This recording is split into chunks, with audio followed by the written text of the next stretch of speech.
It's not the having, but the enjoyment of what one has that counts. Sige, baliwala naman kung napakarami mong mga ari-arian, hindi mo naman na-enjoy. Baliwala kung ang dami mo naipundar, ang dami mong naipon, pagkatapos hindi ka naman nabigyan ng pagkakataon na lasapin ang saya, ang sarap, ang kasiyahan na ibinibigay ng mga bagay na yan. So not all who possess enjoy the possession. And it is one irony of life. So many people work so hard to put up many houses that they never get to live in. Many people work so hard to have many vehicles that they never get to ride and use because of many reasons. One of them, the law of physics, that a man could be only one place at one time. So hindi mo naman na-enjoy ang marami. Marami kang binibili mga damit, pero gano'ng karaming porsyento sa binibili mong damit ang talagang naiisipan mong gamitin at gusto mong isuot. Kuminsan, pag naisuot mo minsan nung isa, hindi ka nasarapan, nakatihan ka o nahirapan, hindi mo na halos gamitin uli. Pero ayaw mo namang ipamigay, ayaw mo namang alisin sa cabinet mo, pampasikip sa iyong buhay. How much percent of the pairs of shoes people have, especially to those who have many pairs of shoes, do they really get to use often? So sabi, ang dami-dami ng taong pinagsisikapan, pinupundar, pero hindi naman niya ito na-enjoy. And what is the lesson that Solomon is trying to teach us? Enjoy what you have. So you must survey your surroundings, inventory your possessions, and enjoy them all. Isang mahalaga na apat natin nakikita na bubuklat. Subukan nyo magbuklat kayo ng mga cabinet, marirealize, ay may ang ganda pala akong panyo dito, ay may maganda pala akong pamaypay, may maganda pala akong ganun, pero hindi ginagamit kasi baka maluma, baka masira, kasi maganda. Pero naluma na ng naluma, at kung hindi man yun ang naluma, kayo ang naluma. No? Kaya mamaya, hindi nyo na rin yan nagamit. Kung minsan magbubukas ka ng mga cabinet ng mga pagkain, ang daming magagandang mga canned goods, masasarap, nag-expire na sa katagalan, ay pinag-iintay ng special visitor para buksan at naluma na at nakuba na yung lata na baliwala. Solomon is saying, baliwala ang lahat ng iyong tinamasa, pagkatapos inipon, yung pala hindi mo naman magagamit.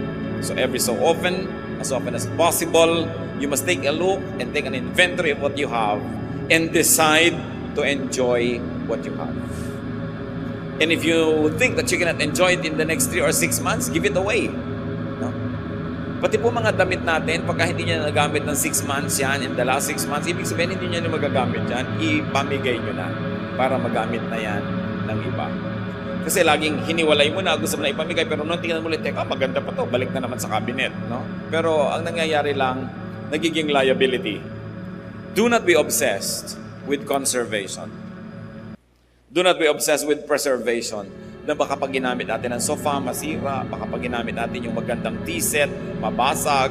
Baka pag ginamit natin yung magagandang baso, mabasag yung isa, hindi na sila pares-pares. Kasi kung nabasag, kung nasira, naluma, sa paggamit, sulit yon. Pero kahit bagong-bago at ang ganda-ganda, naghihingalo ka na, namatay ka na, hindi mo nagamit, yun ang baliwala. Yun ang sayang. And many people don't want to use precious and beautiful things for fear of losing them. Alam niyo yung kasabihan, something's lost and something's gained in living every day. So kung meron kayong isang magandang bagay at ginamit nyo at saka gagamit nyo na wala tuloy, ganun talaga buhay. Talagang may nawawala, may dumadating, may umaalis. Pero hindi nga nawawala dahil naka-estante, naka-cabinet, naka-lock. It's as good as wala. Kasi hindi natin nagamit.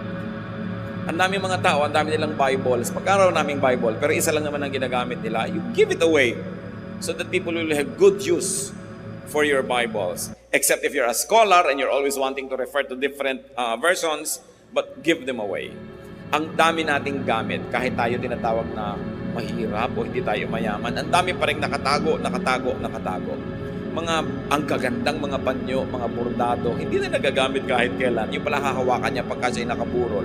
Ay, ang ganda ng panyo ng patay. So, gamitin. Do not be obsessed with fear of breaking things. Ganun talaga, things get broken.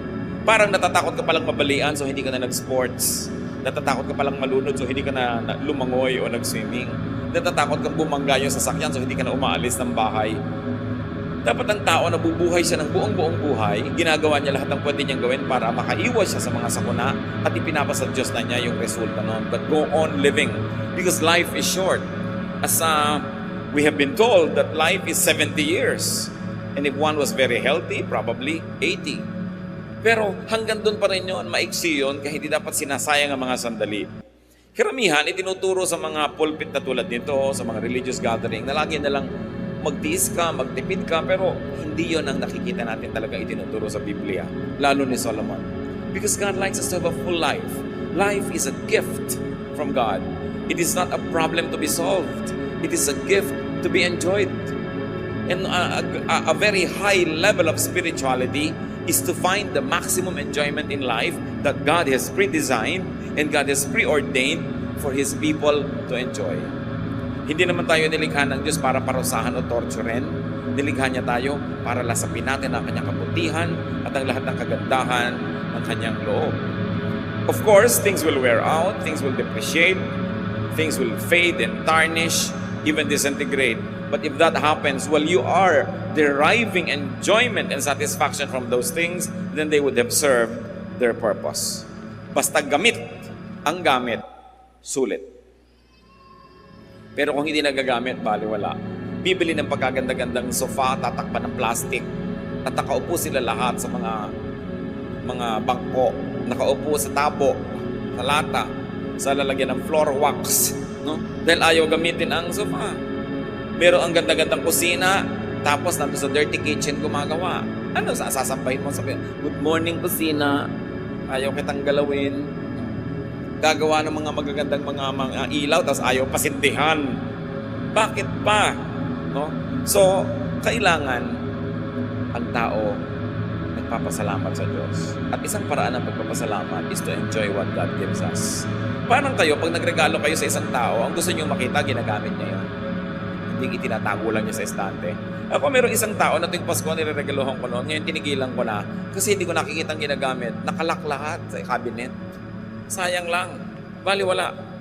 Sumusulit lang yan pag ginagamit. At kung nasira, nawala, habang iniingatan mo naman ang nangyari yon, edi get on with life. But ang mahalaga na enjoy mo yan. Ecclesiastes 6:7-9. All man's efforts are for his mouth, yet his appetite is never satisfied. What advantage is a wise man over a fool? What does a poor man gain by knowing how to conduct himself before others? Better what the eye sees than the roving of the appetite.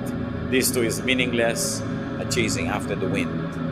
Pag atin pong inanalyze ang philosophy ni Solomon, masyadong deconstructive po minsan dun sa nakasanayan ng marami na dapat gawin. Kasi sabi niya, ano ba napapala nung mahirap na sobrang magpagod para mag-aral ng mga bagay na ikasisiyan ng mga mayayaman? No? Ay, wala naman. Mamatay ka rin. Mamatay siya, mamatay ka rin. Sabi, ano ba ang mapapala nung marunong kaysa doon sa mangmang? Pareho rin niyang mamamatay at pareho rin maaagdasyan. Now, let us not take these things very, very literally. Hindi niya sinasabing baliwala na mag-aaral ka ng manners o i-refine mo yung mga paraan ng pamumuhay. Hindi niya sinasabing baliwala yung matuto ka kasi siya nga nag-aaral din ang nag-aaral. Ang ibig lang niyang sabihin, don't be too serious about these things. Natuto ka, gamitin mo. Hindi ka natututo, don't despair. May buhay ka pa rin at tuloy pa rin ang iyong buhay. At kapareho ka lang ng mga marurunong, pareho lang kayong buhay at pareho rin kayong mamamatay. It is very liberating to learn from Solomon. Not to take ourselves too seriously, not to take every detail of life too seriously, and then to make the most out of every event in life.